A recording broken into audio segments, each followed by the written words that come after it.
Hello everyone, स्वागत है आपका एक और नए सेशन के अंदर। तो बच्चों, चैप्टर चल रहा है हमारा मार्केटिंग और आज है इसकी 4th क्लास। तो चलिए बच्चों, बिना टाइम को वेस्ट करे कंटिन्यू करते हैं आज की क्लास को। देखिए बच्चों, अभी तक हम ये 4 मेजर टॉपिक्स देख चुके हैं कि मार्केट क्या होता है, मार्केटिंग क्या होता है, इसके फीचर्स इसके अंदर हमने देख लिए थे। फिर हमने देखा था कि मार्केटर कौन होता है, फिर हमने देखा था क्या क्या चीजों को मार्केट किया जा सकता है, और फिर लास्ट में हमने देखा था मार्केटिंग मैनेजमेंट फिलॉसफीज। ये सारी चीजें हम अभी तक देख चुके हैं। जो आज जो मेजर टॉपिक है बच्चों हम स्टार्ट करने वाले वो है हमारा फंक्शंस ऑफ मार्केटिंग। बड़ा ही मजेदार पॉइंट है।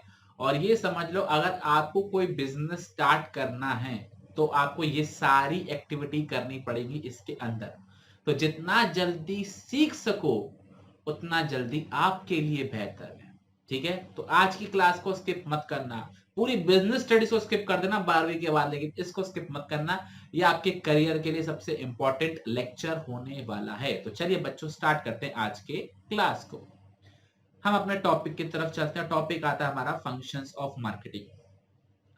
फंक्शंस ऑफ मार्केटिंग से पहले बार मार्केटिंग की डेफिनेशन समझते हैं। मार्केटिंग की डेफिनेशन क्या आती है? सबसे पहले हम नीड्स एंड वांट्स को आइडेंटिफाई करते हैं, फिर एक मार्केट ऑफरिंग करते हैं, उसके बाद हम कस्टमर को वैल्यू प्रोवाइड करते हैं और एक्सचेंज करते हैं इन टर्म्स ऑफ मनी। उसको वैल्यू देते हैं, मनी हम ले लेते हैं। यहां तक हमने बात क्लियर करी थी।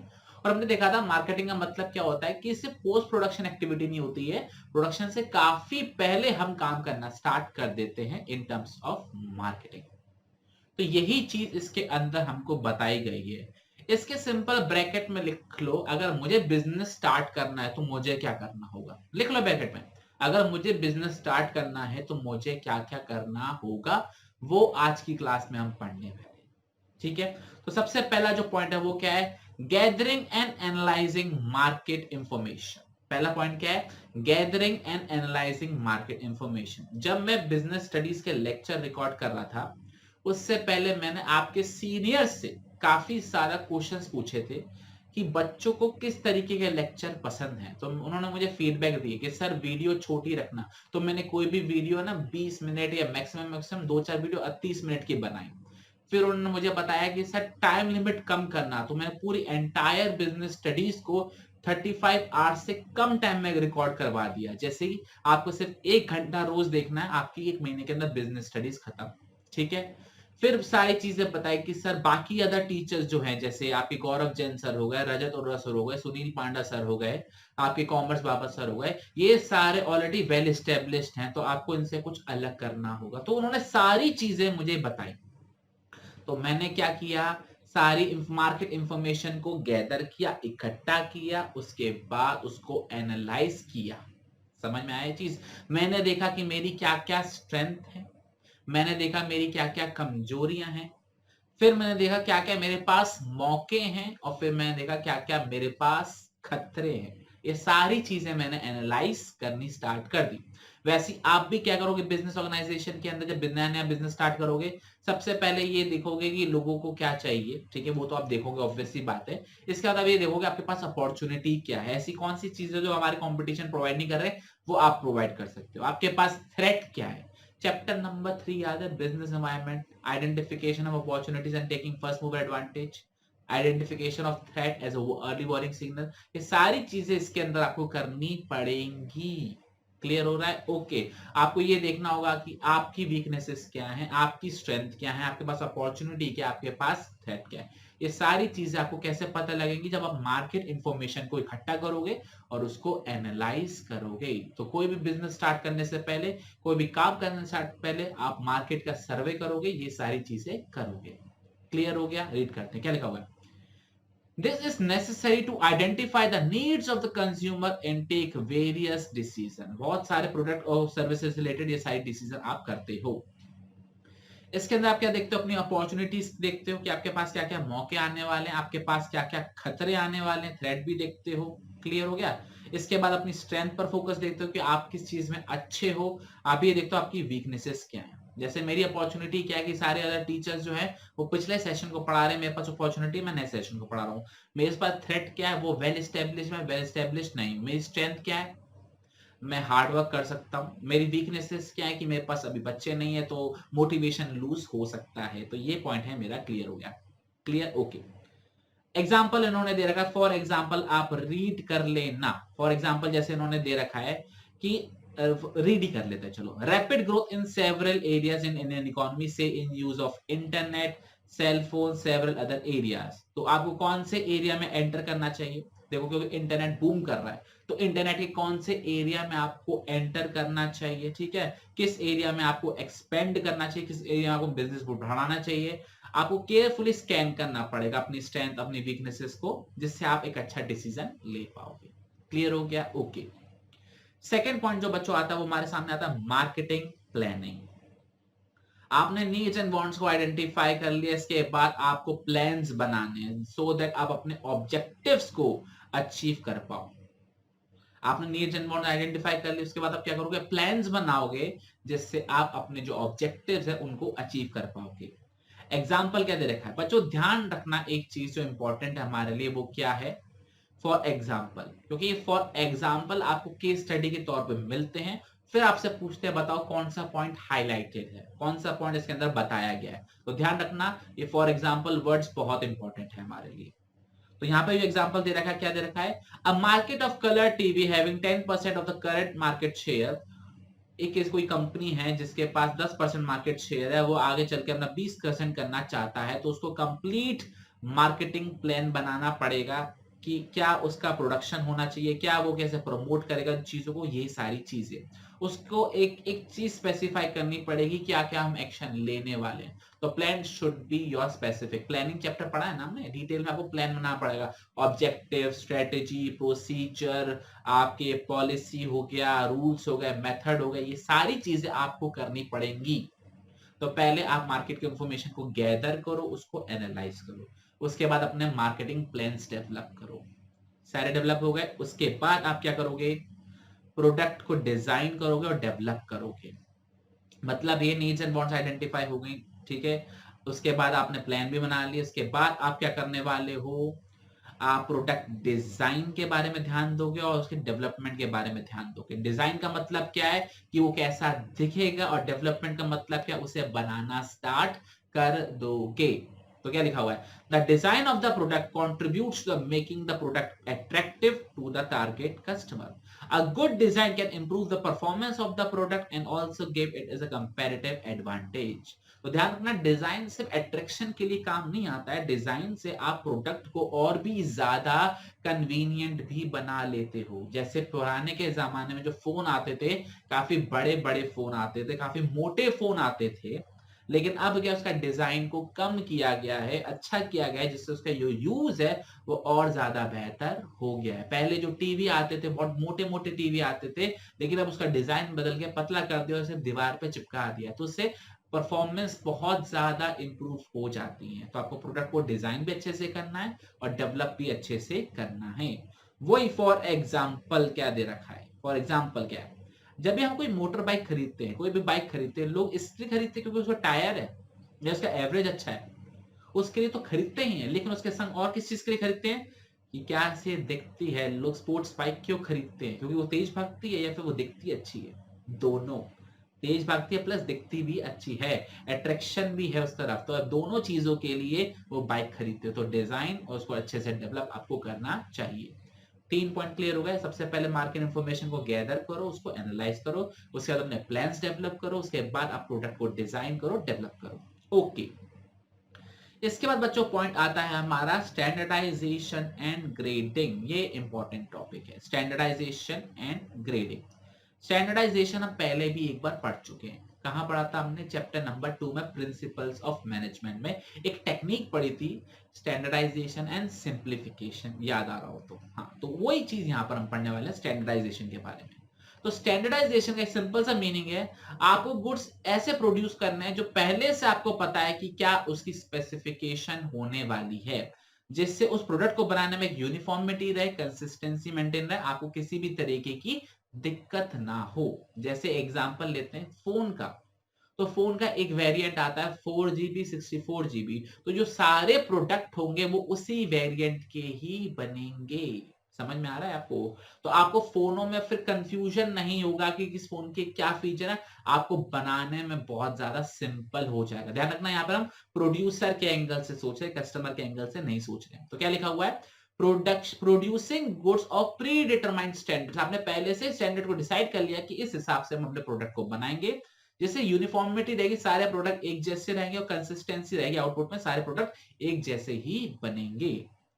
इससे बायर को भी एक चीज इंश्योर रहेगी, इससे खरीदने वाले को भी एक चीज इंश्योर रहेगी कि हाँ भाई इस क्वालिटी का प्रोडक्ट होगा, इस प्राइस का होगा, इस पैकेजिंग का होगा, तो उसको बार बार इंस्पेक्शन करने की, टेस्ट करने की जरूरत नहीं पड़ेगी, वो हर एक को चलाकर नहीं देखता।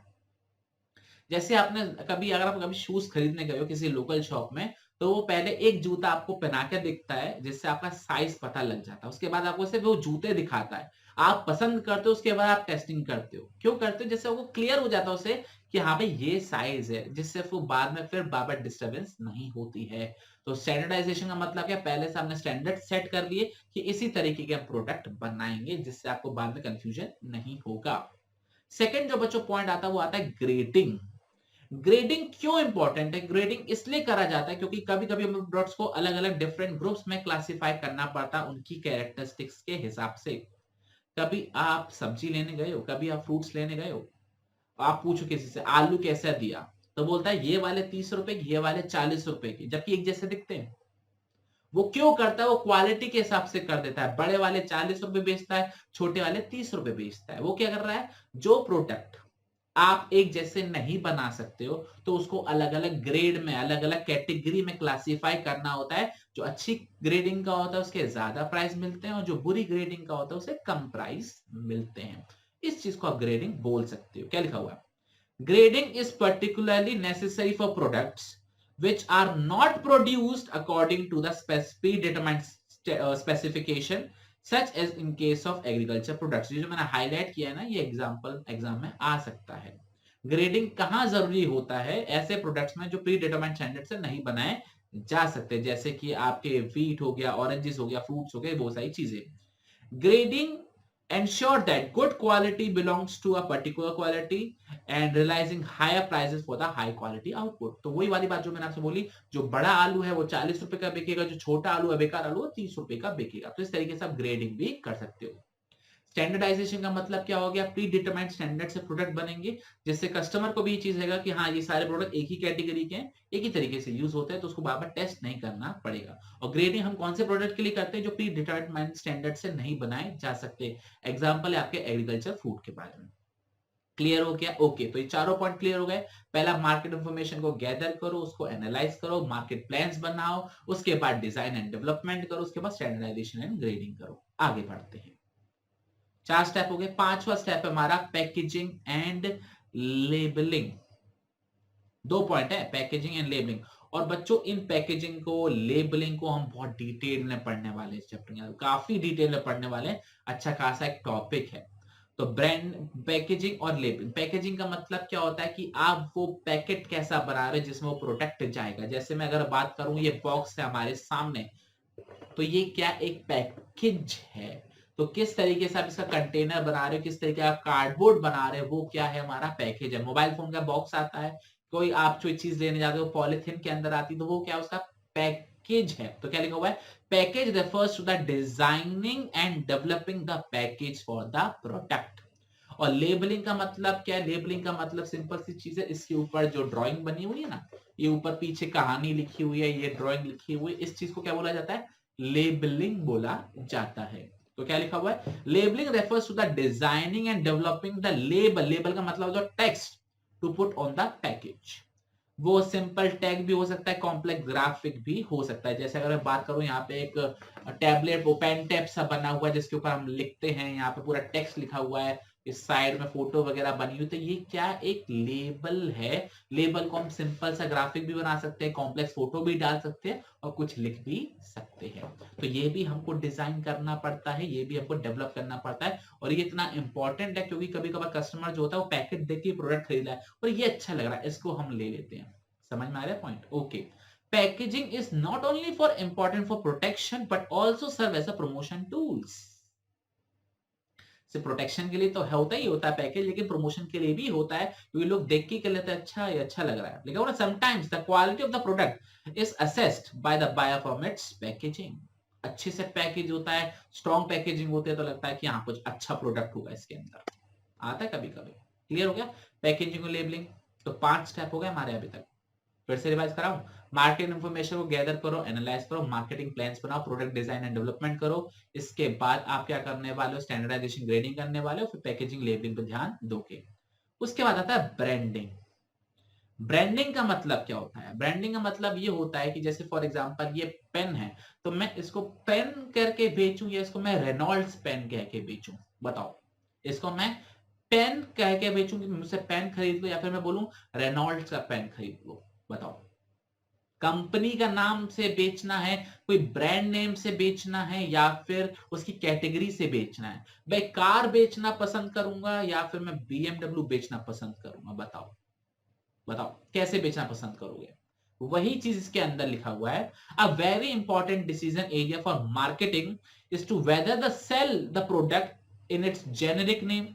जैसे पेन बेच रहा हूं मैं, फैन बेच रहा हूं, जेनेरिक मतलब होता है उसकी कैटेगरी का, उसकी जो जनरेशन का नेम, या फिर किसी ब्रांड नेम के अंडर। गाड़ी या फिर BMW? बताओ। पेन या फिर पायलट पेन, रेनॉल्ड्स पेन, सेलो? बताओ। ब्रांड नेम होता ही नहीं होता है। फोन या फिर आईफोन? बताओ। ब्रांडिंग। तो ब्रांडिंग का मतलब क्या होता है? ब्रांड क्या करता है? Brand name helps in creating product differentiation. आपका प्रोडक्ट बाकी प्रोडक्टों से, बाकी कॉम्पिटिटर्स के प्रोडक्ट से अलग कर देता है, डिस्टिंग्विश कर देता है। और आपका जब ब्रांड स्ट्रांग होता है तो कस्टमर लॉयल्टी बिल्ड हो जाती है, जिससे आपकी सेल्स जो होती है वो बहुत ज्यादा इंप्रूव हो जाती है। तो ध्यान रखना, अपने प्रोडक्ट का जो ब्रांड नेम रखना है वो बहुत ज्यादा इंपॉर्टेंट है, ध्यान से सेलेक्ट कर लेना। क्लियर हो गया? अभी तो ये मैंने सिर्फ ओरली डेफिनेशन समझाई है, लेकिन इसके अंदर गहराई में हम उतरने वाले हैं। ये चैप्टर काफी लेंथी है, तो ध्यान रखना, कुर्सी की पेटी बांध कर पढ़ना। ओके, तो हमने पैकेजिंग देख लिया, लेबलिंग देख लिया, ब्रांडिंग देख लिया। ओके, अब बात करेंगे कस्टमर सपोर्ट सर्विस के बारे में। क्योंकि कस्टमर सपोर्ट सर्विस अगर आपकी अच्छी नहीं हुई तो कस्टमर एक बार तो प्रोडक्ट खरीद लेगा, लेकिन 100 जगह आपकी बदनामी करेगा, और 100 लोग जो आने वाले होंगे वो भी नहीं आएंगे। तो कस्टमर प्रोडक्ट जो है आपका बहुत इंपॉर्टेंट फीचर है मार्केटिंग का, क्योंकि इससे कस्टमर खुश होता है। मान के चलो आप एक फोन खरीद के लेकर आए, लेकिन फोन हो सकता है कोई टेक्निकल खराबी हो, आपने कस्टमर केयर पे फोन किया तो क्या हुआ? दिक्कत होगी नहीं होगी? मैं अपना पर्सनल एग्जांपल देता हूं। मैंने आईपैड खरीदा था, और आईपैड के साथ उसकी पेंसिल खरीदी थी। मेरी पेंसिल आई खराब थी, ठीक है। तो मैंने क्या किया, पेंसिल को बदलवाने गया तो उन्होंने चेक किया, तो जो बिल पर डेट थी वो भी गलत थी। तो उन्होंने पहले मेरे को बिल पे डेट ठीक करके दी, उसके बाद उन्होंने मुझे पेंसिल को रिप्लेस करके दिया। तो मतलब उनकी सर्विस मुझे बहुत अच्छी लगी। तो आगे चल के मैं किसी को बोलूंगा तो मैं बोलूंगा कि आईपैड खरीदो और पेंसिल खरीदो, बहुत अच्छी क्वालिटी के, इनकी सर्विस भी बहुत ज्यादा अच्छी है। अगर मान के चलो उन्होंने अच्छी सर्विस नहीं होती तो मैं क्या बोलता, ये चल गया तो चल गया, वरना इनकी कस्टमर सर्विस बहुत बेकार है। ध्यान रखना, ऐसा प्रोडक्ट खरीदो जिसकी कस्टमर सर्विस अच्छी हो। तो ये मेरा पर्सनल एग्जांपल था, इसलिए मैं आपको बता रहा हूं।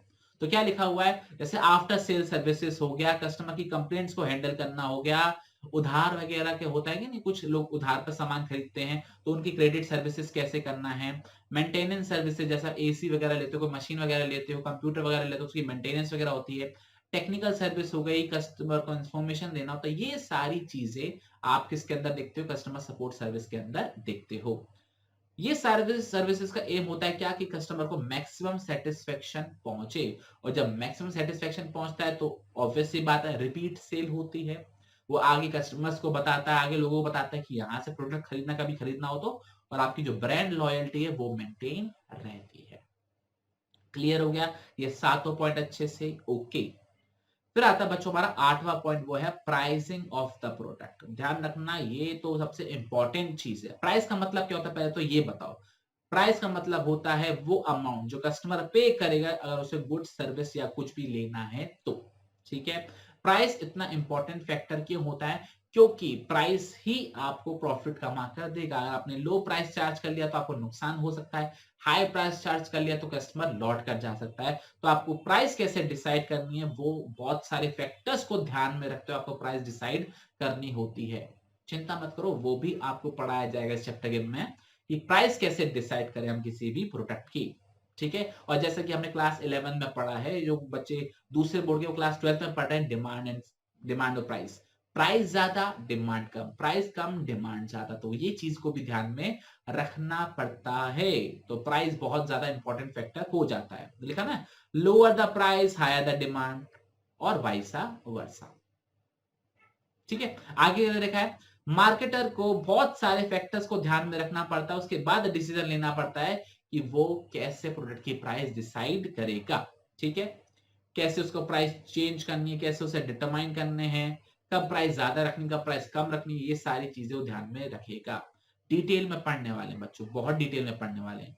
ये अभी तक ये ब्रांडिंग, पैकेजिंग, लेबलिंग, प्राइसिंग में बहुत डिटेल में पढ़ाने वाला हूं आपको उसके अंदर। आगे बढ़े बच्चों, 9th पॉइंट क्या है? 9th है प्रमोशन। कस्टमर को पता कैसे लगेगा आपके प्रोडक्ट के बारे में? हमने एक लास्ट क्लास के अंदर वो पढ़ा था, सेलिंग कॉन्सेप्ट। पहले प्रोडक्शन कॉन्सेप्ट पढ़ा था, फिर प्रोडक्ट कॉन्सेप्ट पढ़ा था, फिर सेलिंग कॉन्सेप्ट पढ़ा था। जब तक कस्टमर को आपके बारे में पता ही नहीं होगा तो वो आपसे प्रोडक्ट खरीदेगा कैसे?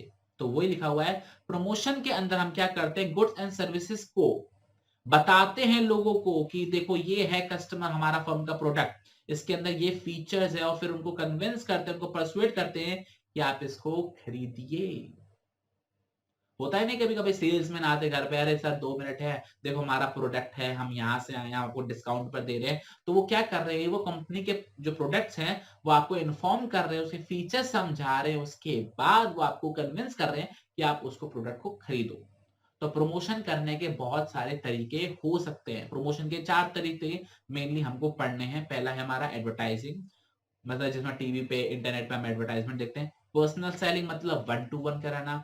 पब्लिसिटी या पब्लिक रिलेशन हो गया कि कैसे आप कंपनी की इमेज अच्छी कर रहे हो। और सेल्स प्रमोशन, सेल्स प्रमोशन मतलब होता है वही ना, 20% ऑफ, 50% ऑफ, हॉलिडे ट्रिप पे जाने का मौका। तो ये सारे तरीके, सेल्स प्रमोशन करने के तरीके, ये सारे हम पढ़ेंगे। तो प्रमोशन का मतलब क्या है, informing the customer about the product and its feature and then convincing them to buy the product. ये हम प्रमोशन के अंदर करते हैं। किसी भी मार्केटर को बहुत सारे चीजें ध्यान में रखनी पड़ती है प्रमोशन के अंदर, जैसे कि कितना बजट है, कितना खर्चा करने वाले। प्रमोशन मिक्स, प्रमोशन मिक्स का मतलब क्या है, ऊपर 4 दे रखे हैं ना, advertisement, personal selling, publicity, sales promotion. इसको किस किस तरीके से यूज करके आपको कंपनी को, प्रोडक्ट को प्रमोट करना है। ठीक है, और आपका बजट क्या है, कि वो सारी चीजें आप इसको ध्यान में रख के प्रमोट करते हो। समझ में आ रही है चीज? इसके अलावा फिजिकल डिस्ट्रीब्यूशन, बहुत मेहनत करनी पड़ती है बच्चों बिजनेस चलाने के लिए। बिजनेस चलाना मतलब मजाक का काम नहीं, और बड़ा बिजनेस चलाना तो बहुत ही मेहनत का काम है। इसके बाद आता है फिजिकल डिस्ट्रीब्यूशन, कस्टमर तक प्रोडक्ट पहुंचेगा कैसे। ठीक है ना, तो क्या लिखा हुआ है, managing physical distribution is very important function of marketing of goods and services. इसके अंदर मेजरली हम 2 बड़े डिसीजन लेते हैं। कस्टमर तक प्रोडक्ट 2 तरीके से पहुंचता है। एक होता है इंटरमीडिएट्स के थ्रू, जैसे मैं प्रोड्यूसर हूं तो पहले मैं होलसेलर को दूंगा, होलसेलर रिटेलर को देगा, रिटेलर फिर किसको देगा, कस्टमर को देगा। या फिर मैं डायरेक्टली कस्टमर तक पहुंचाना चाहता हूं, ये भी हो सकता है। तो हमको ये बताना है चैनल ऑफ डिस्ट्रीब्यूशन हमारा क्या होगा, इंटरमीडिएट्स कितने होंगे। और दूसरा होता है फिजिकल मूवमेंट, हमारा प्रोडक्ट पहुंचेगा कैसे। ठीक है ना, ट्रक से जाएगा, ट्रेन से जाएगा, प्लेन से जाएगा, रेलगाड़ी से जाएगा, बैलगाड़ी से जाएगा, किससे जाएगा? समझ में आ रहा है? जहां से बना है और जहां उसका यूज होना है वहां तक कैसे पहुंचेगा, वो होता है physical distribution, physical movement. Clear हो गया? 2 तरीके से कस्टमर तक प्रोडक्ट पहुंचता है, एक होता है इंटरमीडिएट्स के थ्रू, एक होता है फिजिकल मूवमेंट की गुड्स कैसे मूव हो रहा है। समझ में आया? तो ये 2 मेजर डिसीजन किसके अंदर लेते हैं, फिजिकल डिस्ट्रीब्यूशन के अंदर लेते हैं। इसके अंदर और कौन कौन से डिसीजन लेते हैं, कितना स्टॉक मेंटेन करके रखना है, कितना उसको स्टोर वेयर हाउस में करके रखना है, कितना ट्रांसपोर्टेशन किस तरीके से उसका मैनेज करना है। ये सारी चीजें किसके अंदर हम करते हैं, फिजिकल डिस्ट्रीब्यूशन के अंदर करते हैं। फिजिकल डिस्ट्रीब्यूशन से फिर आता है हमारा ट्रांसपोर्टेशन, जो अभी हमने देखा था। ट्रांसपोर्टेशन का मतलब क्या होता है, physical movement of goods from one place to another, physical movement of goods from one place to another. वो वन प्लेस टू अनदर का मतलब क्या है, जहां वो बना है और जहां वो यूज होगा, तो वही चीज इसके अंदर लिखी हुई है। क्योंकि हमारे जो कस्टमर्स है ना, वो दुनिया भर में फैले हुए हैं। अब जैसे मैं आपको टेक्नोलॉजी के थ्रू पढ़ा रहा हूँ, तो आप चाहे गुड़गांव में हो, चाहे आप दिल्ली में हो, चाहे आप पंजाब में हो, चाहे आप तमिलनाडु में हो, चाहे आप आसाम में हो, चाहे गुजरात में हो, आप आराम से मुझसे पढ़ लोगे, क्योंकि इसमें कोई फिजिकल मूवमेंट की जरूरत नहीं है। लेकिन मैं आपको मान के चलो, अपनी बुक्स बेच रहा हूँ, तो बुक्स में कैसे भेजूंगा, वो आता है ट्रांसपोर्टेशन के अंदर। क्योंकि जो हमारे जो कस्टमर्स हैं, हमारे जो स्टूडेंट्स हैं, वो वाइड ज्योग्राफिकल एरिया में फैले हुए हैं। तो हमको ध्यान में रखना पड़ता है कि किस तरीके से वो प्रोडक्ट में बेचे जाएगा। जैसे इन्होंने आसाम की चाय का एग्जांपल दे रहे हैं। आसाम की चाय सिर्फ आसाम में नहीं बिकती है, वो केरला, तमिलनाडु, महाराष्ट्र, जम्मू कश्मीर, उत्तर प्रदेश, सब जगह बिकती है। तो कैसे वहां तक पहुंचेगी, ये हम किसके अंदर डिसीजन लेते हैं, ट्रांसपोर्टेशन के अंदर लेते हैं। और ट्रांसपोर्टेशन का डिसीजन करना इंपॉर्टेंट क्यों है, क्योंकि जो प्रोडक्ट होता है वो अलग अलग कैटेगरी का होता है। एक होता है जो 2 दिन में खराब हो जाता है, एक होता है जो सालों साल चलता है, ठीक है ना, एक होता है जो डेलिकेट होता है, एक होता है जो हार्ड होता है, एक होता है जो एक्सपेंसिव होता है, एक होता है जो सस्ता होता है। तो वो हम हर एक छोटी छोटी चीजों पर ध्यान रख के डिसाइड करते हैं कि कैसे हमको ट्रांसपोर्टेशन करना है। देखा ना, नेचर ऑफ द प्रोडक्ट, उसकी कॉस्ट क्या है, कस्टमर की लोकेशन क्या है, ये सारे डिसीजन इस हिसाब से लेते हैं। क्लियर हो रहा है बच्चों आपको पॉइंट अच्छे से? बहुत बढ़िया। उसके बाद जो लास्ट पॉइंट आता है वो आता है हमारा स्टोरेज एंड वेयर हाउसिंग का। देखो बच्चों, अगर मान के चलो मैं मैन्युफैक्चरर हूं, तो मेरे प्रोडक्शन करने के बनने के बाद और बिकने तक का टाइम पीरियड मुझे नहीं पता होता कि मेरे पास प्रोडक्ट तो रेडी हो गया, वो बिकेगा कब मुझे नहीं पता। या फिर अगर मैं मान के चलो ट्रेडर हूं, तो मैं खरीद कर लेकर आया और वो कब बिकेगा मुझे ये भी नहीं पता। समझ में आ रहा है? या तो मैं प्रोडक्शन कर लिया है, मैं प्रोक्योर करके लाया, लेकिन उसका जब बिकेगा कब मुझे नहीं पता। लेकिन तब तक मुझे प्रोडक्ट को कहीं पे संभाल के तो रखना पड़ेगा ना, तो होता है ना। तो क्या लिखा हुआ है, there is a gap between production and procurement and their use और सेल। अगर मैं प्रोड्यूसर हूं तो मैंने प्रोडक्शन किया होगा, अगर मैं ट्रेडर हूं तो मैंने प्रोक्योर किया होगा, तो उसके बिकने तक का में टाइम पीरियड गैप होता है। और ये क्यों हो सकता है गैप? डिमांड नहीं हो प्रोडक्ट की, कभी आ रहा है कभी नहीं आ रहा है, या फिर पीछे से सप्लाई कम है, ये भी हो सकता है। हो सकता है, नहीं हो सकता, बिल्कुल हो सकता है। तो ये सारी चीजों को ध्यान में रखते हुए हमको प्रोडक्ट को स्टोर भी करना पड़ता है, जिससे कस्टमर हमारा लौट के ना जाए। लिखा हुआ ना, there is a need to show educate products to unavoidable delay, जिससे प्रोडक्ट का डिले ना हो, कस्टमर लौट के ना जाए। और कल के मान के चलो प्रोडक्ट पीछे से नहीं आया, कंपनी ने बनाना बंद कर दिया, तो जो हमारे हाथ में कस्टमर है वो लौट के ना जाए। कोई भी मान के चलो रोड खराब हो जाए, कोई एक्सीडेंट वगैरह हो जाए, रोड पर जो होता है ना वो लैंडस्लाइड हो जाते हैं, हाईवेज बंद हो जाते हैं, तो कोई भी ऐसी कंटिजेंसी आ जाए, तो कम से कम मान के जो हमारे पास माल आने में 15-20 मिनट है, तो कम 15-20 मिनट 15-20 दिन है, तो उस केस में हमारे जो प्रोडक्ट है, हमारे जो कस्टमर है वो लौट के ना जाए, तो उसके लिए आपको स्टोरेज और वेयर हाउसिंग भी ध्यान में रखनी पड़ती है।